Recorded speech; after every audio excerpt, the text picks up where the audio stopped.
श्रुत केवली आचार्य भगवान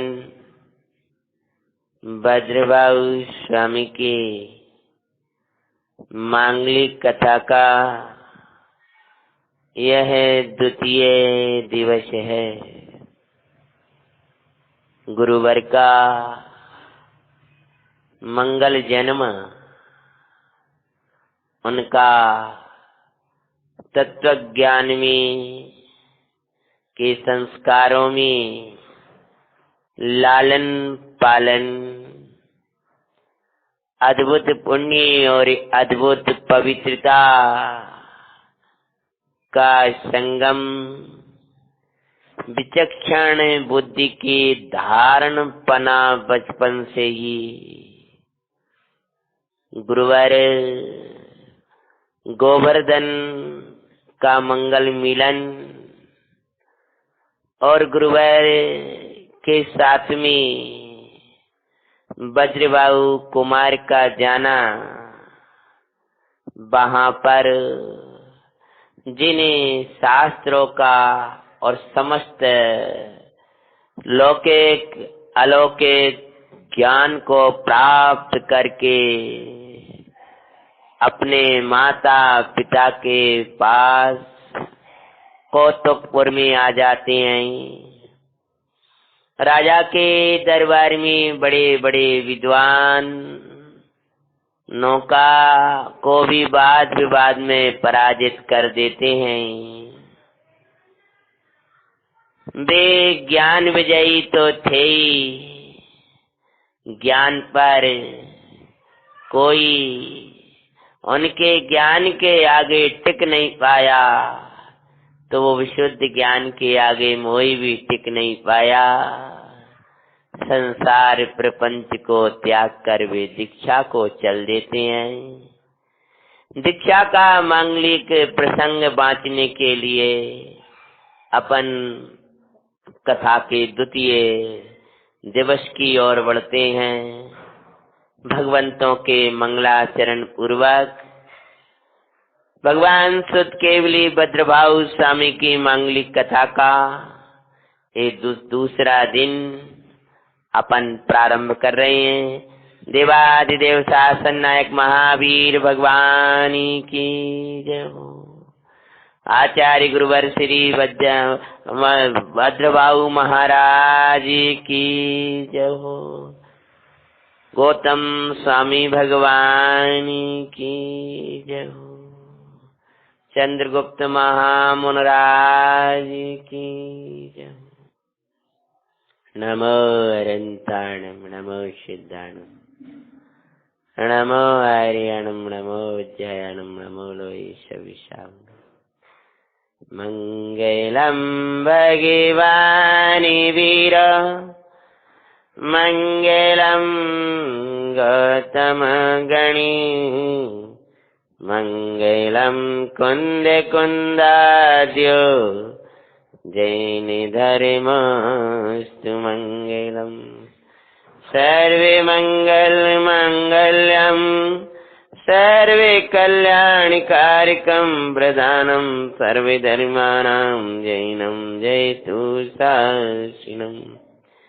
नमः श्रीवर्धिमानाय निर्दोषकलिलात्मने, सालोकानां त्रैलोकानां यद्विद्यादर्पणाय,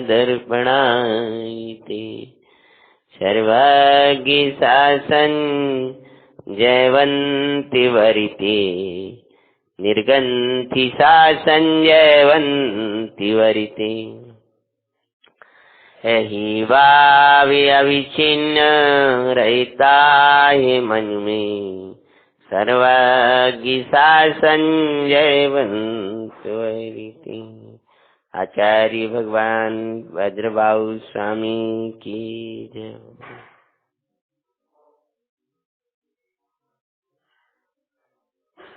कुमार भद्रबाहु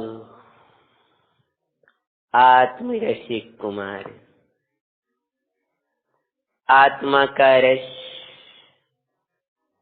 जब लगता है तब ये संसार के विषय विषवत लगते हैं।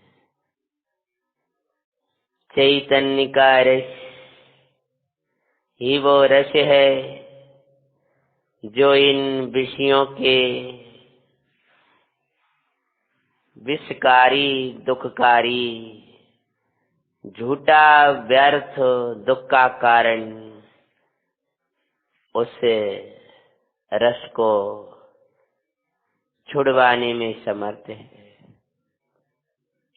युवा अवस्था कामदेव जैसा सुंदर तन, सर्वत्र प्रसिद्धि, विचक्षण बुद्धि के धारक उन कुमार भद्रभाऊ को जब विवाह के प्रस्ताव आने लगे तब निषेध करके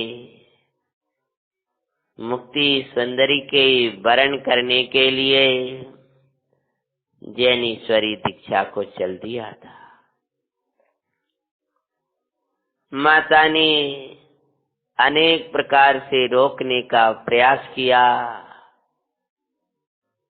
परंतु कुमार भद्रभाऊ के अद्भुत वैराग्यमयी संबोधन सुनकर माता सोम श्री भी वैराग्य को भाने लगी। समझ गई ये मार्ग ही सुखकारी है, सत्य है। जब आप कुमार बोले मैया मेरे खुशियों में आज तक तुमने खुशी मनाई है, मुझे बाही में प्रसन्न देखकर बहुत प्रसन्न हुई हो। अब मैं भीतरी आनंद का पान करने जा रहा हूँ। मैं हमेशा हमेशा के लिए ये संसार के क्लेशों से छुटकारा पाने जा रहा हूँ। हे माता, ये चैतन्य की आराधना के बिना मैंने नरक के थानों को अपना जन्म स्थान बनाया। मैं उल्टे बिलों में लटकता रहा, कुकरी के पेट में, शुक्री के पेट में भी लटकता रहा। चारों गति की महापीड़ा को सहता रहा, कोई बचाने वाला नहीं था। और आज शुद्धात्मा का अनुभव हुआ गुरु महाराज की कृपा से। वो स्वानुभव ही मुझे इस संसार से बचाने वाला है। हे माता, जो आनंद अनुभव है उस आनंद अनुभव की वृद्धि का आज काल आया है, जिन दीक्षा का समय। संयम का समय बड़े भाग्य से मिलता है, वैराग्य का समय के लिए होता है। वहां पर शुद्धात्मा के लिए होता है, शुद्धात्मा को देखना। अगर समय को देखते रहोगे, एकांत विभक्त प्रभु को देखते रहोगे, तो वैराग्य का क्षण वैसे के वैसे बने रहेंगे। स्वयं समय के देखने वालों को वैराग्य सदा ही निकट रहता है, पर समय में मत जाना। अपने चैतन्य देश में रहना, पुद्गल के प्रदेशों में बैठने मत जाना। पुद्गल के प्रदेशों में बैठने जाएगा तो वैराग्य को खत्म कर देगा।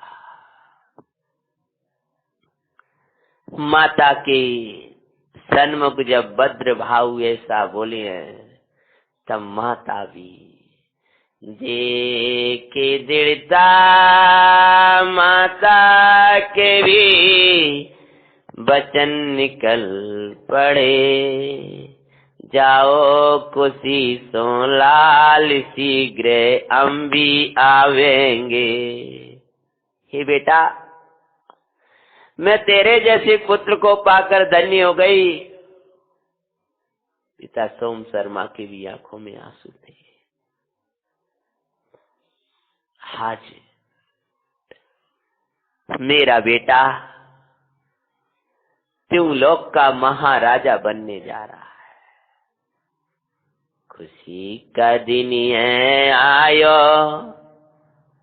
खुशी का दिन है आयो, मेरा कुंवर वैराग्य दरे ये दीक्षा का समय सुआयो।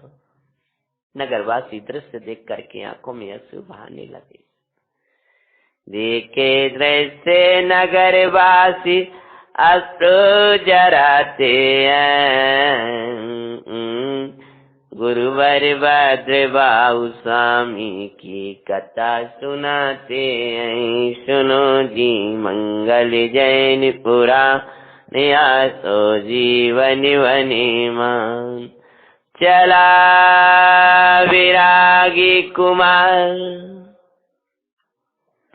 निसवी आकर नमन करें।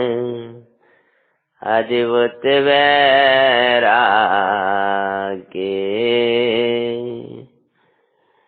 तजे, अद्भुत वैराग्य लख सब साथ ही चले। राजा नगरवासी जयकारा लगाते हुए विरागी की अनुमोदना, मंगलमयी दीक्षा का दृश्य देखने के लिए साथ में चल दिए। बोलो श्री जैन शासन की जय हो। आचार्य गोवर्धन महामुनि महाराज की जय हो। आचार्य भद्रबाहु महामुनि महाराज की जय हो। जाता कुमारे नगरी की शोभा, बनेगा अवो तीन लोकों की शोभा। बनेगा अहो त्यों लोक की शोभा। धन्य धन्य वैरागे, धन्य धन्य वैरागे, रोको रे इस गाड़ी को हवाई रे। कुमार ना जाता, ऐसा मोह में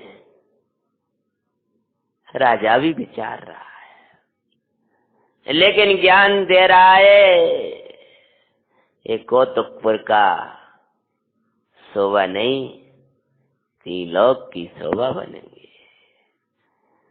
गुरुवर के निकटे अनेक भव्य भी दीक्षा के भाव सहित उनके संग जाते हैं।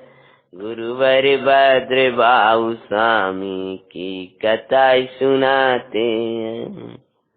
साल परिग्रह गुरु महाराज के पास में भद्रबाहु कुमार पहुंचे हैं। गुरुवर के निकट जा मंगलकारी, जिन दीक्षाधारी,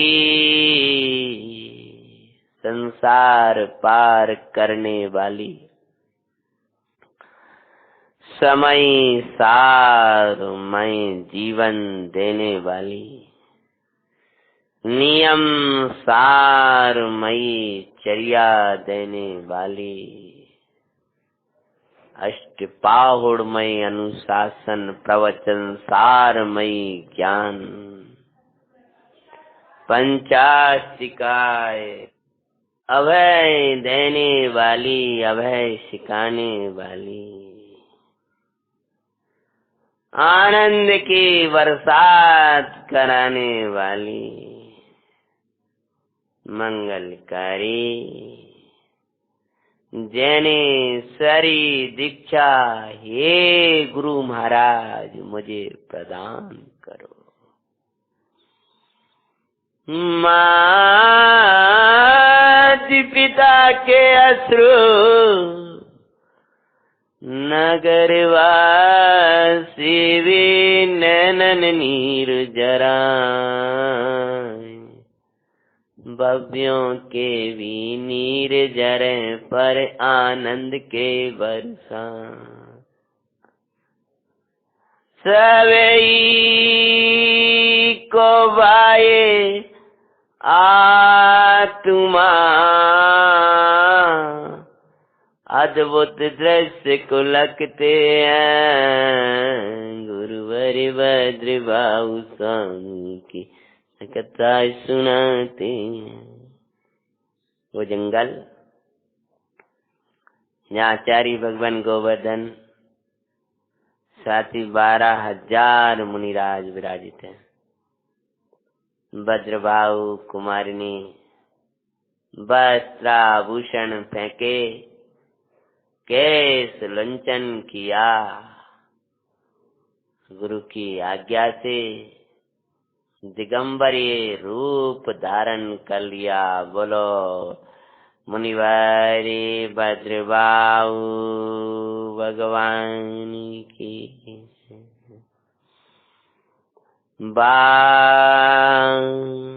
और अनेक भव्य दीक्षा को देख करके साथ ही दीक्षा ग्रहण करके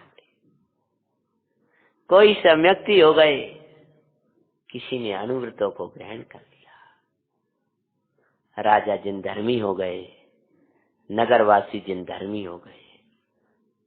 ज्ञानी कहते हैं आराधा की प्रभावक होते हैं, प्रभावना के लिए आराधना चाहिए। उत्कृष्ट प्रभावना करना है तो उत्कृष्ट आराधना चाहिए। जैन शासन को जगत में भी फैलाना है तो अपने स्वभाव में पसर जाओ, अपने स्वभाव में चले जाओ। स्वभाव से बाहर आओगे तो वो जीवन आएगा जो जैन शासन को महकाएगा। बाहर में जैन शासन को वो महकाते हैं, इनके भीतर में शुद्धात्मा की अनुभूतिमयी सौरभ महका करता है। जो आराधना करते हुए सरस जीवन जीते हैं, उनके जीवन से ही सरस प्रभावना होती है।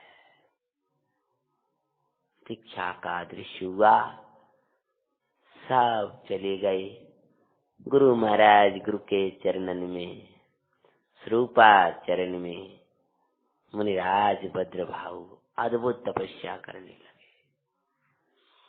उनकी उम्र युवा, लेकिन उम्र से सब दीक्षा में बड़े मुनिराज। जैसी तपस्या नहीं कर पा रहे थे, वैसी उत्कृष्ट तप में परिवर्तन लगे। अंतर में विशुद्धि, अंतर में आनंद का झरना, विनय अद्भुत विशुद्धता, स्वरूप में विनय और स्वरूप को दिखाने वाले उन गुरुओं की विनय,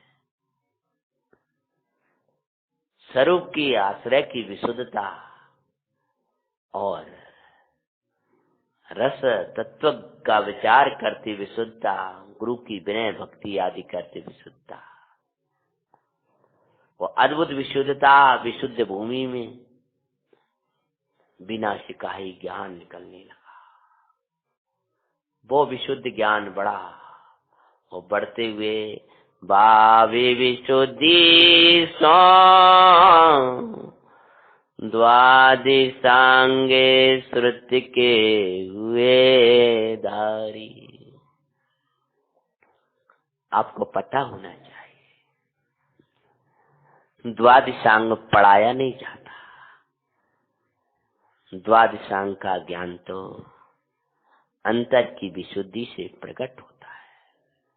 जो सर्वोत्कृष्ट ज्ञान है वो विशुद्धि से प्रकट होता है। अतः मात्र बाहर से पढ़ पढ़ के ज्ञानी होने वालों को समझना चाहिए कि भाव विशुद्धि के बिना ये निर्मल ज्ञान प्रकट होता नहीं है। विशुद्ध तत्व ज्ञान, विशुद्ध तत्व की धारा, विशुद्धि की धारा विशुद्ध ज्ञान की जननी है। वो ये जन्म भूमि है वो विशुद्ध ज्ञान की। ये विशुद्धि विशुद्ध ज्ञान की जन्म भूमि है।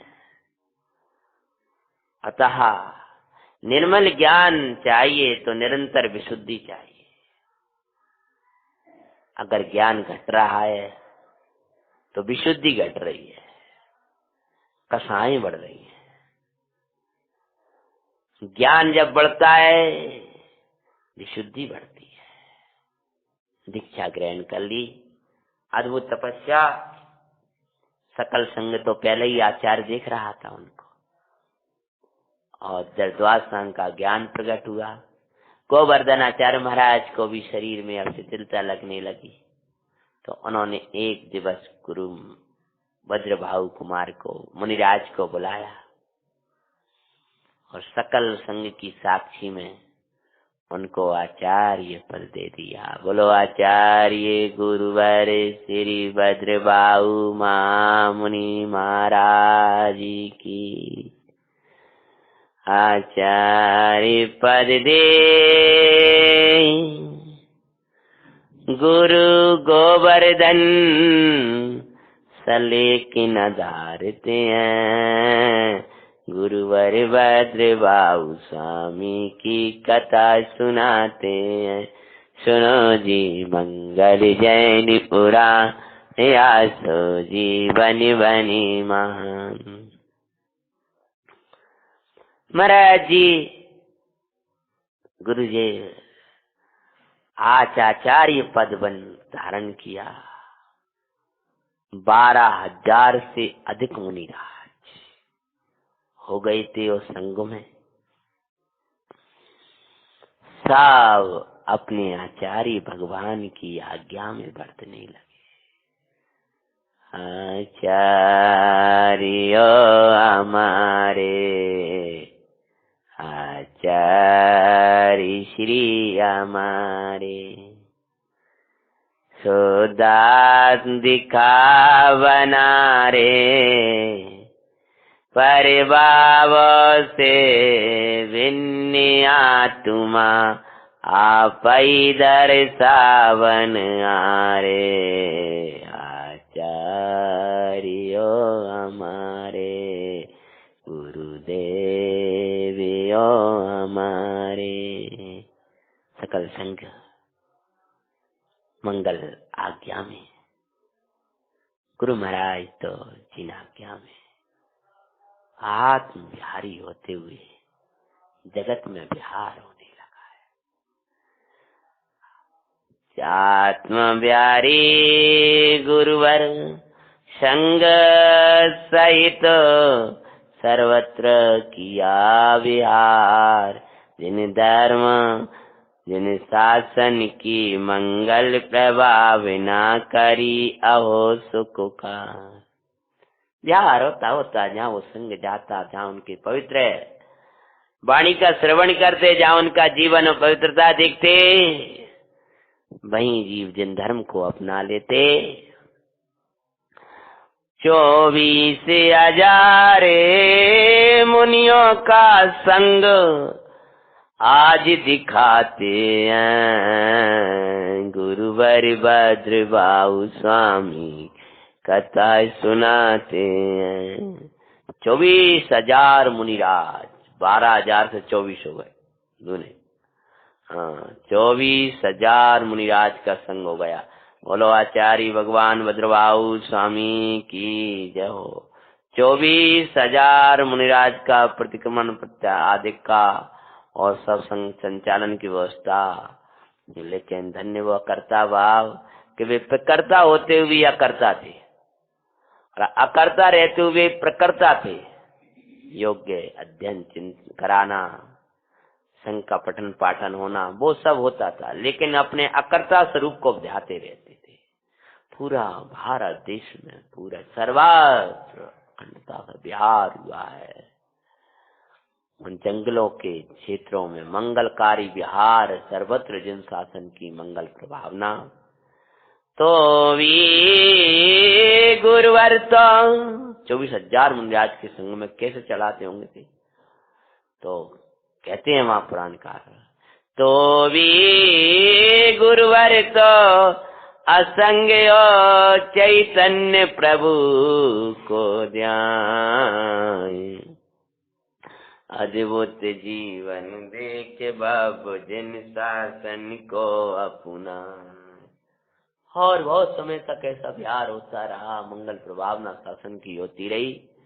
और करते बिहारे पाटली पुत्र, गुरु न के विपिन मध्य पहुँचते हैं। गुरुवर भद्रबाहु स्वामी की कथा सुनाते हैं। बिहार करते हुए 24,000 मुनिराज का संघ, पाटली पुत्र नाम का नगर, जिसको पटना भी कहते हैं।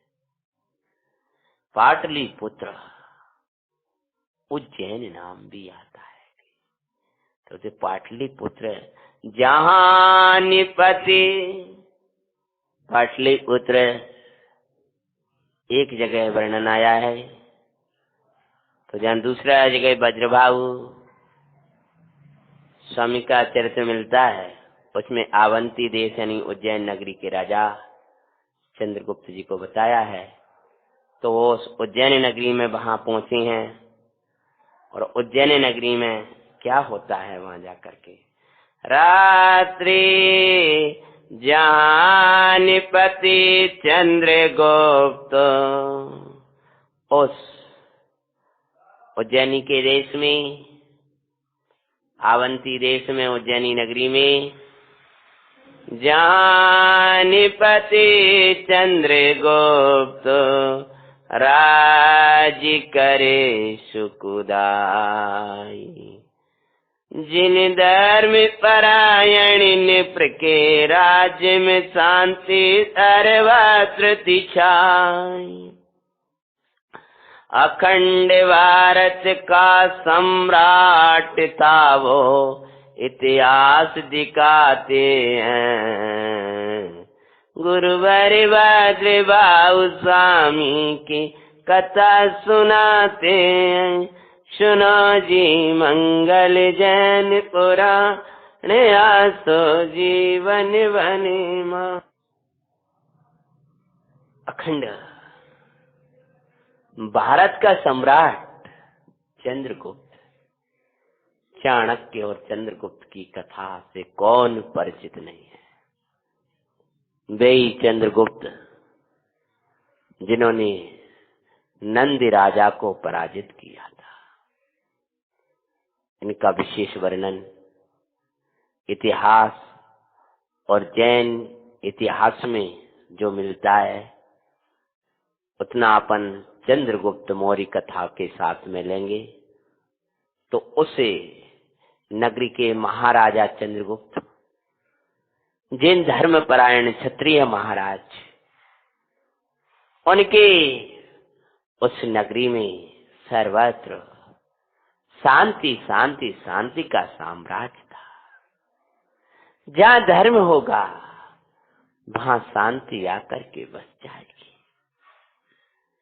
शांति वहां वास करा करती है जिस चित्त में धर्म बसा करता है।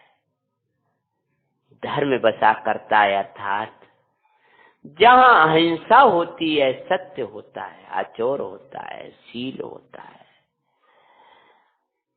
अपरिग्रह नामक अणुव्रतों का को धारण करने वाले श्रावक होते हैं।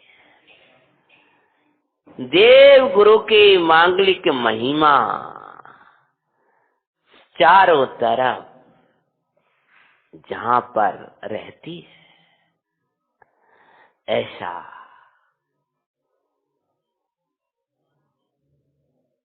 वहां पर शांति आनंद स्वयं बरसा करता है। महाराज चंद्रगुप्त की ओर नगरी में आनंद बरस रहा था,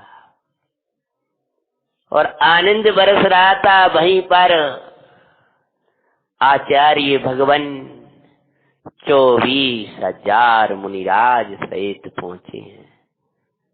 घरों घरों में मंगल पड़घाना हो रही है। आनंदकारी राजा नगर सहित मुनिराज की मंगल वंदना उपदेश सुन करके आए हैं,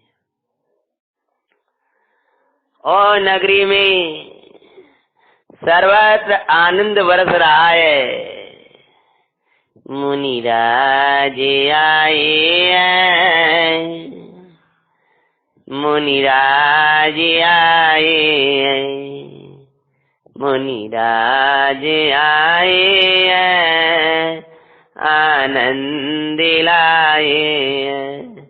देखो देखो निर्जन में वर्षा समसारे के कराए हैं। मुनिराज आए हैं, मुनिराज आए हैं।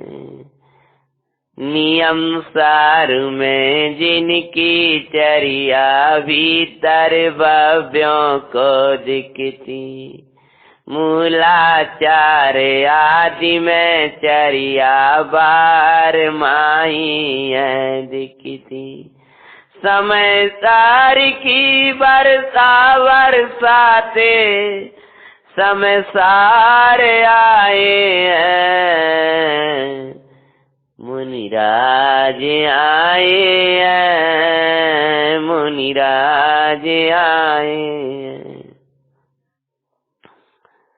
24,000 मुनिराज जब अंजलि लेकर के उस नगरी में आए, चारों तरफ खुशियां छा गई हैं। गुरुवर आज मेरी कुटिया में आए हैं, कुटिया में आए हैं, कुटिया में आए हैं। मुनिवर आज मेरी कुटिया में आए हैं।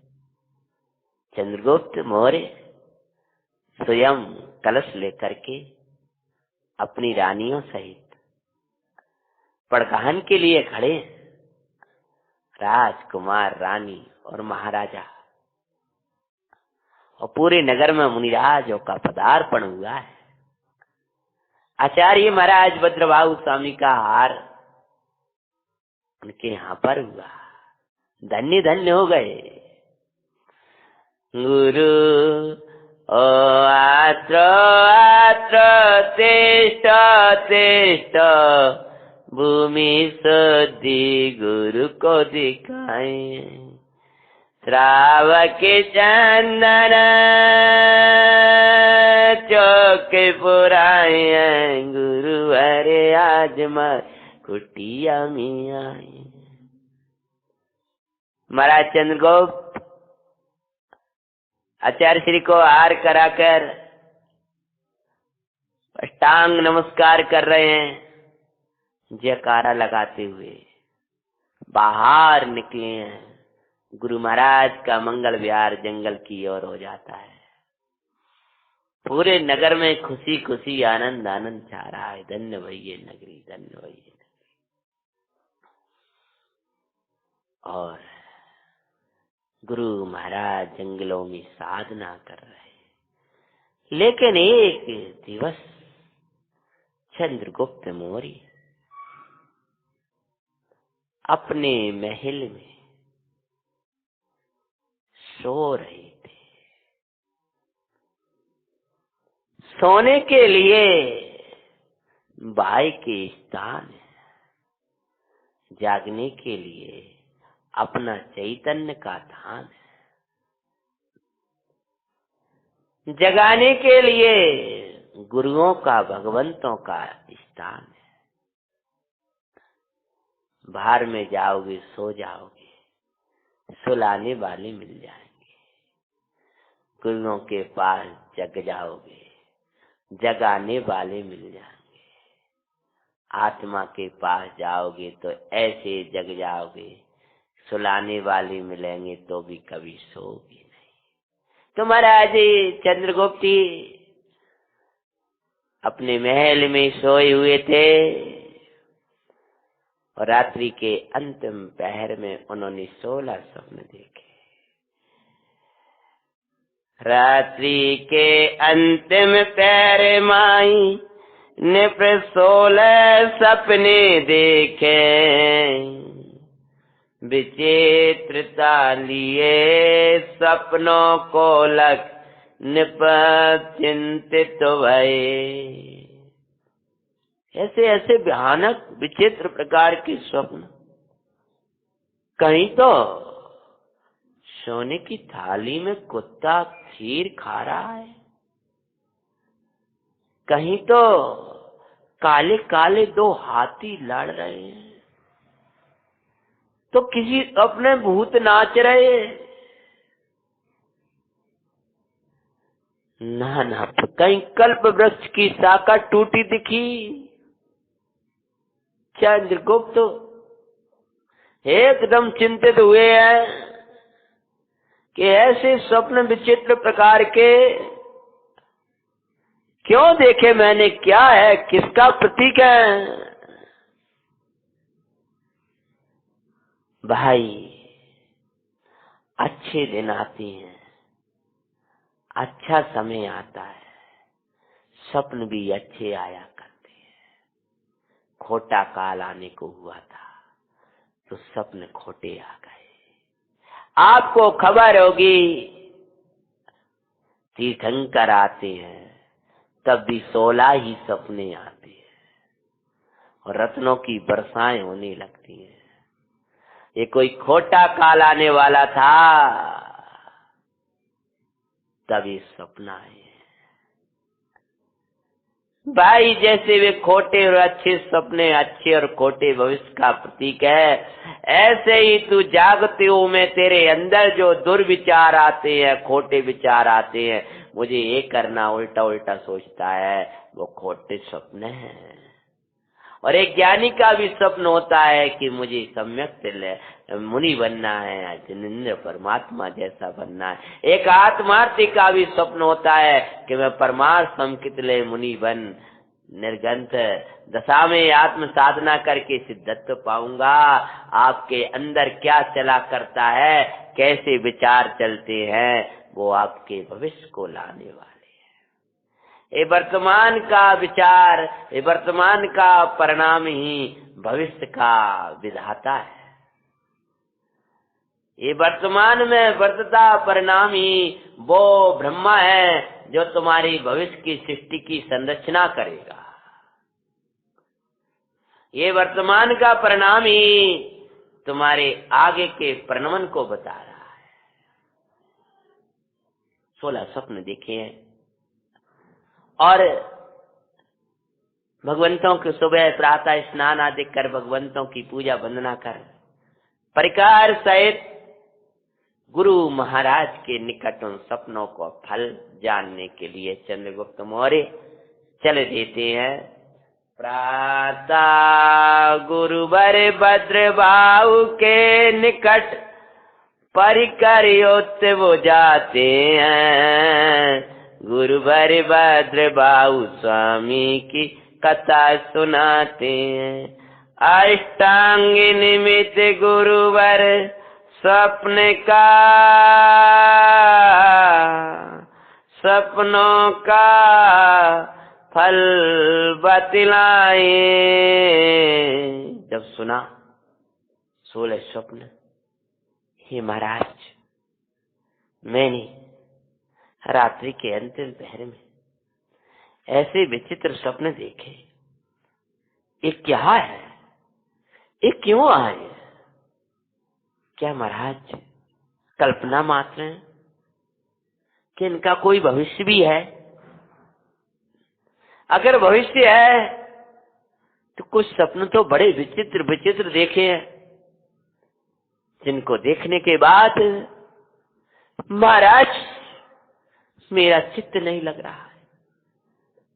आप शीघ्र ही मुझे इन सपनों का फल बताओ।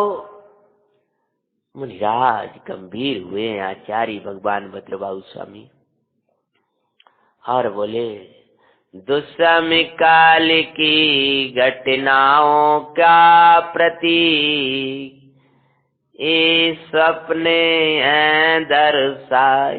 जो तुमने सपने देखे हैं, आगे पंचम काल में कैसी कैसी घटनाएं घटने वाली हैं, भयानक पंचम काल में, उसके प्रतीक सपने आ गए हैं। क्रमशः एक एक स्वप्न का फल गुरुवरे बतलाते हैं। गुरुवर भद्रबाहु स्वामी की कथा सुनाते हैं। सुनो जी मंगल जैन पुराण, तो जीवन बने मान। सूरज कलिकाल पंचम का प्रतीक सपने 16 जान। पंच परमेष्टि को भजना ध्रुव, तत्व को लखना अम्लान। संपूर्ण नगर गुरुवर से सपनों का फल सुनते पाते हैं। गुरुवर भद्रबाहु स्वामी की कथा सुनाते हैं। हे भवी, भयानक पंचम काल आने वाला है, उसके प्रतीक ये स्वप्न आए हैं। और ये स्वप्न जो पंचम काल के प्रतीक हैं, ऐसे पंचम काल से बचने के लिए पंच परमेष्टि और पंचम भाव की शरण ग्रहण कर लेना। महाराज, हमारे अंदर जिज्ञासा बढ़ती जा रही है, क्या इनका फल है? आप शीघ्र ही बताइए। प्रारंभ कर दिया महाराज जी ने।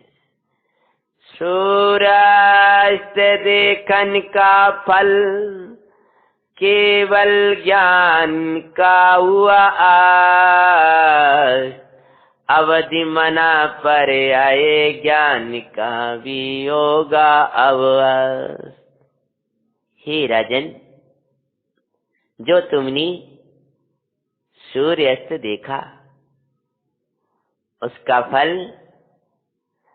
केवल ज्ञान नहीं होगा, और अवधि और मना पर्याय ज्ञान भी इस पंचम काल में नहीं होंगे। पर राजन, भव्य चिंता नहीं करना। सहज ज्ञान में ज्ञान को निरखो, जिसका कभी न आस्त पाते हैं। गुरुवर भद्रबाहु स्वामी की कथा सुनाते हैं। लेकिन भाभी, सहज ज्ञान में को निरखते रहना। सहज ज्ञान का वियोग कभी नहीं होगा। सहज ज्ञान अर्थात जानन जानन जानन जानन जानन हारा ब्रह्म, जो ज्ञान, जो मत ज्ञान, श्रुत ज्ञान, अवधि ज्ञान, मना पर्याय ज्ञान रूप नहीं होता। ऐसा जो अपना सहज ज्ञान है, उस सहज ज्ञान का कभी अंत नहीं होगा। वो सहज ज्ञान किसी काल में नहीं जाता। वो सहज ज्ञान पर द्रव्य क्षेत्र काल भाव का प्रभाव नहीं पड़ता है।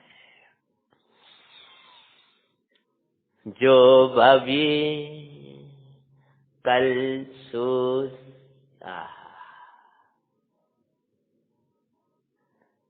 और सुनो, कल्प वृक्ष के शाखा वग्नि हुए,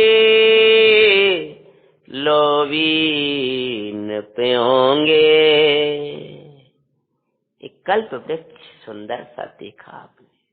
हाँ महाराज, मैंने उस स्वप्न में देखा कि महाराज कल्प वृक्ष की शाखा टूट गई। आगे राजा लोभी होंगे, संपत्ति का संग्रह करेंगे, अन्याय में सनी होंगे, प्रजा पर अधिक अधिक कर लगाएंगे, जिसको आज की भाषा अपन टैक्स बोलते हैं, और संपत्ति संग्रह में लगे रहेंगे, बेधर्म से विमुख ही रहेंगे प्रायः। ऐसे लोभी निप्रों के राजाओं के होने का प्रतीक रूप एक कल्प वृक्ष की शाखा का टूटना, ये द्वितीय स्वप्न है। पर ऐसे राजाओं को राजा मानकर अपने धर्म को नहीं लुटाना। क्यों? जिन राज त्यों काल के राजा, चौथा हो, पंचम हो, छठम हो, जिन राज का शासन, जिन राज भगवान का राजा, वे हमारे राजा हैं। वीर के शासन में रहना, पापी मोहियों के शासन में मत रहना, भगवान के शासन में रहना। भगवान का राज्य ध्रुव का साम्राज्य में होता है, ध्रुव को भाते हुए रहना। जिन राज त्यों काल के राजा, शरण उनकी रहना, गुरु कहते हैं। गुरुवर भद्र बाहु स्वामी की कथा सुनाते हैं। महाराज हो राजन, मैंने तीसरा स्वप्न देखा था कि नभ में उल्टे विमान, यानी देवों का विमान उल्टे हुए लौट करके चले जा रहे हैं, ऊंचे ऊंचे, इससे ये धरा पर नहीं आ रहे हैं। नव में उल्टे विमान, देवों का आगमन ना हो। विमानवासी जो देव हैं, व्यंतराधिक तो रहते हैं, पर विमानवासी देवों का इस धरा से विरह पड़ जाएगा, अब वो नहीं आएंगे। और विमानवासी देवों का आगमन कलिकाल में ना हो। रिद्धिधारी मुनियों के आगमन का भी निषेध सुपाते हैं। गुरुवर भद्र बाहु स्वामी कथा सुनाते हैं। देवों का और रिद्धिधारी, चारण रिद्धिधारी मुनिराज का होना भी इस काल में नहीं हो पाएगा। और कई बार ऐसा होता है ना कि इस काल में कुछ अपवाद हुआ जाया करते हैं। जैसे पंचम काल में मोक्ष नहीं है, तो भी 3 केवली इस काल में मोक्ष चले गए। जैसे चतुर्थ काल की घटनाओं में देखा जाए तो ये काल ऐसा ही है। तीर्थंकर को पुत्री हो गई, चक्री का मान भंगादिक हो गया है। ऐसे ही कई अपवादों के प्रसंग बन जाते हैं। यद्यपि चारण रिद्धिधारी मुनियों का विरह है, तथापि उसी काल में, उसी समय आसपास में भगवत कुंद कुंदाचार्य चारण रिद्धिधारी भगवान आचार्य महाराज हुए, जो अपनी चारण रिद्धि के बल से विदेह क्षेत्र गए, ऐसा इतिहास बताता है। वो कथा अपन कुंद कुंज स्वामी के प्रसंग में ली थी। हैं? नाभ में उल्टे फण बारह योते सर पे दिखाता, दुसम द्वादश वर्ष का अकाल, जिसमें मगध देश माई होगा भीषण अकाल। आने तज ये क्षेत्र आने के पहले धर्म गओ, तजो ये जो कुक्षेत्र गुरुवर कहते हैं, गुरुवर भद्रबाहु स्वामी कथा सुनाते हैं। ये बाबी चौथे स्वप्न में जो तुमने देखा कि 12 फणयुक्त सर्प, ये घटना कुछ ही दिन में मगध देश में घटेगी।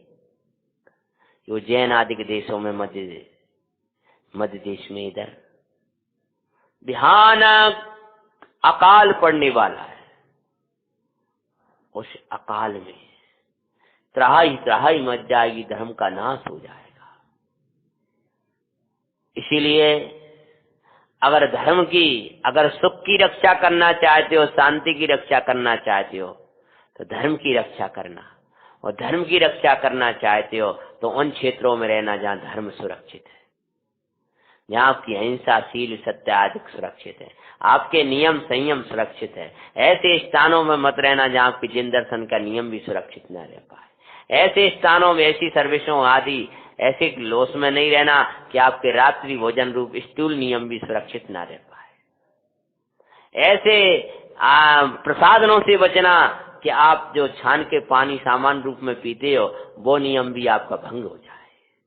अतः वे कली दुसम काल है, दुसम क्षेत्र है, खोटे क्षेत्र हैं, जहां पर धर्म नहीं पला करता है। जब भयानक काल पड़ेगा तब यहाँ धर्म नहीं रहेगा। इसलिए समझदारों को कर्तव्य है कि काल आने के पहले ही चेत करके अपनी धर्म आराधना में लग जाएं और इस क्षेत्र को छोड़ जाएं। महाराज, 5वें स्वप्न में मैंने देखा कि चंद्रमा और चंद्रमा के अनेक भेद हो गए हैं, टुकड़े से दिखाई दे रहे हैं। चंद्र मंडल के भेद दिखाते, जिन शासन के होंगे भेद, जिन आज्ञा तज अपनी कल्पना सो धर्म करें बेखेद। लोक रूढ़ी तज जिन आज्ञा में रहना, श्री गुरु कहते हैं, गुरुवर भद्रबाहु स्वामी कथा सुनाते हैं। सुनो, जो तुमने चंद्रमंडल का भेद देखा, आज जैन दर्शन सर्वत्र है, और जैन दर्शन में मूल भगवान महावीर की दिव्य देशना बह रही है जिन धर्मियों के हृदय में। लेकिन आके जाकर के इस जिन धर्म के भी टुकड़े कर देंगे। इन जिन धर्म में भी अनेक अनेक खोटी मान्यताओं वाले हो जाएंगे, और नाना प्रकार की मान्यताओं वाले अपनी अपनी मान्यताओं से ही धर्म का पालन करने लगेंगे। इसलिए लोक रूढ़ी को छोड़ना, जिन आज्ञा में बरतना। लोक कैसा धर्म साध रहा है, लोक क्या कर रहा है, क्या क्रिया कर रहा है, उसको मत देखना। क्यों? क्योंकि नाना प्रकार के मतभेद हो जाएंगे। कोई वस्त्र सहित भी मुनिपना मानने लगेंगे, उसी काल में आने वाला है। कोई कुछ करेगा, कोई कुछ करेगा, नाना प्रकार का प्रवर्तन करेगा। अतः कोई क्रिया, कोई धर्म को अपनाने के पहले आप उसमें जिनाज्ञा को देखना। कोई दूसरा पूजा कर रहा है और आप भी करने लगे तो एक अधूरी करेगा, एक पूरी करेगा, और आप भी वैसा ही सीख जाओगे। एक पूजा अलग प्रकार से कर रहा है, एक पूजा ही पूजा के भेद हो गए, स्वाध्याय वालों के भेद हो गए। यहाँ तक कि समय सार जैसे उत्कृष्ट ग्रंथ को, जिसका अद्भुत अमृत पीने वाले के भी भेद पड़ गए। और उस अमृत को सुनने वाले पीने वाले हो तो भेद पड़े ना। तो नाना प्रकार के मतभेद खड़े होते जाएंगे। अतः जिनाज्ञा को ऊर्ध रखना। महाराज, मैंने एक विचित्र और स्वप्न देखा। क्या देखा? दो श्याम वर्ण गज लड़ते, काले काले वर्ण वाले दो हाथी आपस में लड़ रहे हैं महाराज, और उनकी चिंगारे आवाजें आ रही हैं। देखा दो श्याम वर्णे गज लड़ते, देखा विराल जल वृष्टि होगी, समय समय पर बिजली गिर धरा को नष्ट करेगी।